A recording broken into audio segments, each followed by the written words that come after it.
ASMR.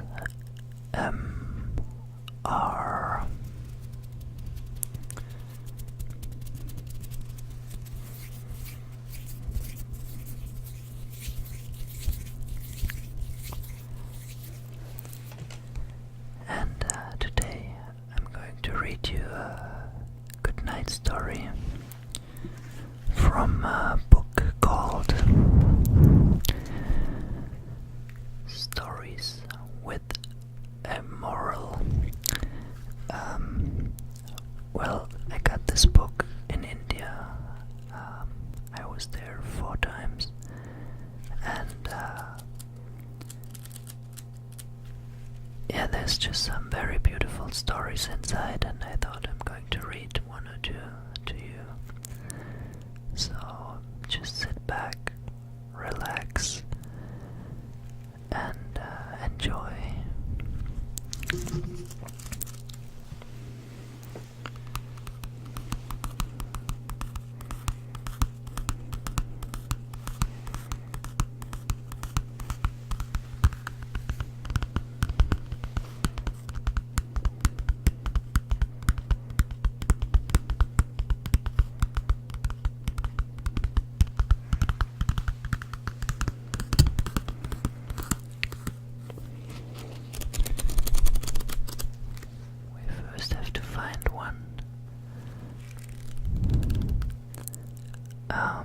I'm gonna choose one for you, okay?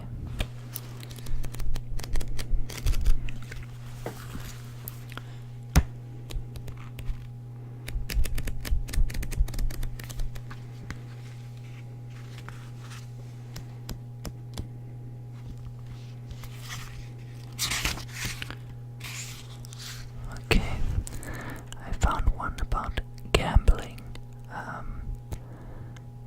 It's funny because today I got like a small lottery ticket. It's like the where you have to rub off something and then you see if you won. And I actually won €5. So, but gambling for sure. Isn't that helpful? Especially if you have no money. Sorry, I hope that sound wasn't too loud. Can you see me like that? No? Okay. Gambling, the worst vice. There was a beautiful lake full of pure water, but all the 4 sides of it were occupied by men with vices. The prostitutes had occupied one side, whereas the other side swarmed with drunkards. On yet another side, butchers were selling beef, while on the 4th side, an unruly crowd was busy gambling. Middlemen were employed to draw rich, gullible passers-by and coax them into vices. These middlemen would somehow bring rich men to the lake shore. Once the vulnerable reached the shore, they would fall prey to all the 4 vices. One day, a very decent and virtuous man happened to pass that way. The brokers wasted no time in making friends with him and in enticing him. Soon they managed to bring him to the lake shore. First they took him to the side where the immoral women were doing their business. The rich man quickly turned away from that area, but the middleman would not leave him alone. They took him to the other side where the liquor business was going on, but even before reaching the area, the rich man pinched his nose tight and ran away. The middlemen, who were born businessmen, were not ready to give up so soon. They followed him again and brought him to the area where meat was being sold. There also the foul stench helped him run away even before entering the place.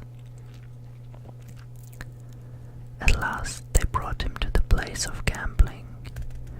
By then the visitor was very tired and he wanted to sit for a while and relax. So he sat there only to take rest. Then his so-called friend said, "If you don't want to play, you can watch them playing while sitting here," which he thought was harmless. After some time, they forced him to play at least once or twice. This he obeyed. But since he was ignorant of the game, he could not win. He tried again and again, only to lose. The friends encouraged him to take a little bit of liquor, which they said would help his brain to play better. But he couldn't bear the bad taste of it. Again, they had another solution. "Take some meat with it. You will enjoy it," they said. Now only the fourth and last vice was left, and it didn't take much time for him to fall into that also. First, when he was passing by that area, he was averse to all the four vices. Just watching the gambling game had caused negative changes in him. All the previously repugnant vices were now embraced by him, and he quickly fell from the lofty plane of morality. Dharma Raja Yudhishthira, the elder brother of the Pandavas, was the embodiment of dharma or righteousness. He risked his kingdom, brothers, and finally even his consort, and lost all of them through gambling. An ideal king. Nala also lost everything and suffered a lot through gambling. Gambling is something which should be shunned at any cost. Well, okay, I know this sounds super intense. I don't know if you like the story or if it makes any sense to you. It wasn't such a good night story, I guess. It's more something to think about, maybe. I have to think about that as well. But I will read another one, okay? Maybe one which is more cozy and not so preacher-like. Let me see if I find another one.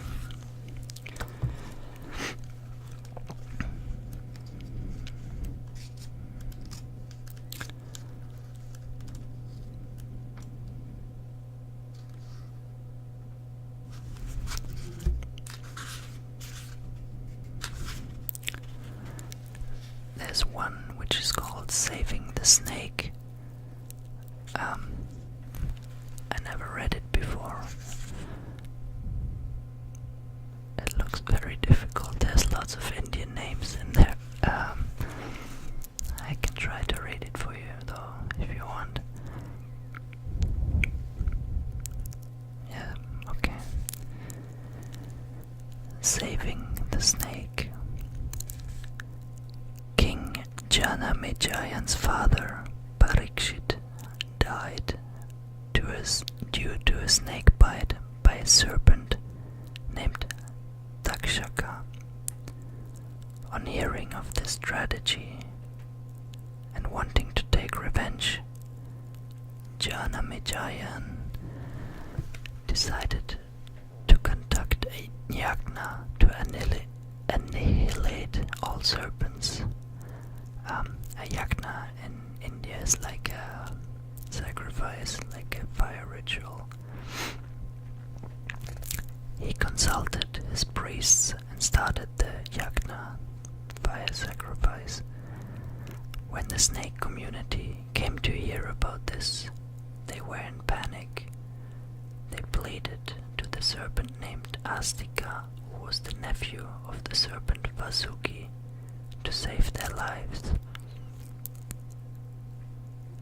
As soon as the yajna started, thousands of snakes were killed by the sacrificial fire.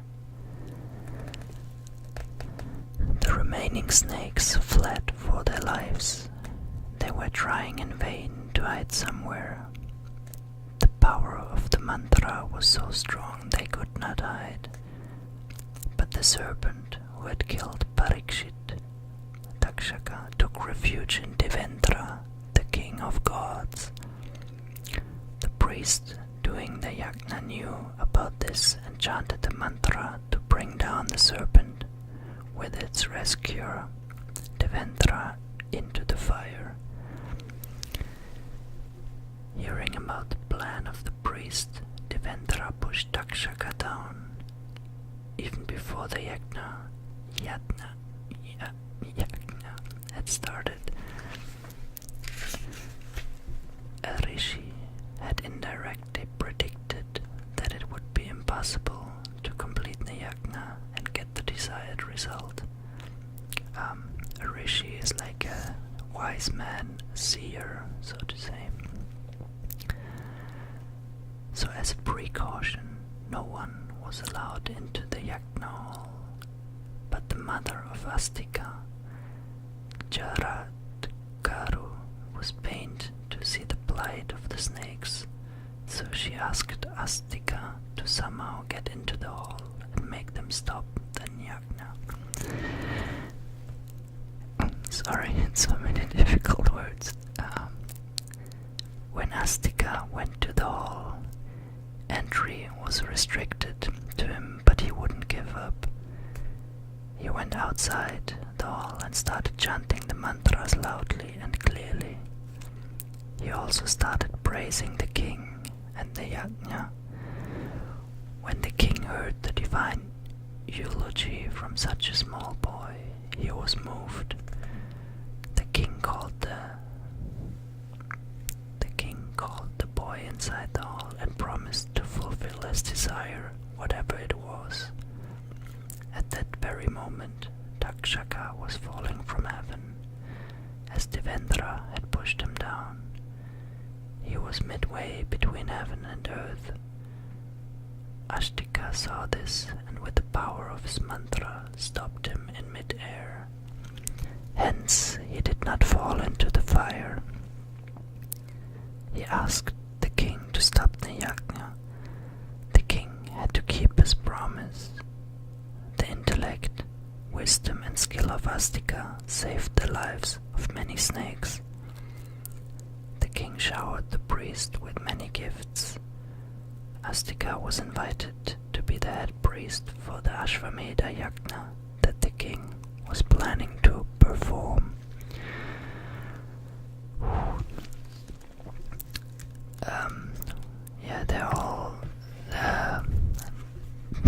They're all super intense. I don't know if you want to hear another one. I guess we just close with some tapping, maybe. I have something here.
videos of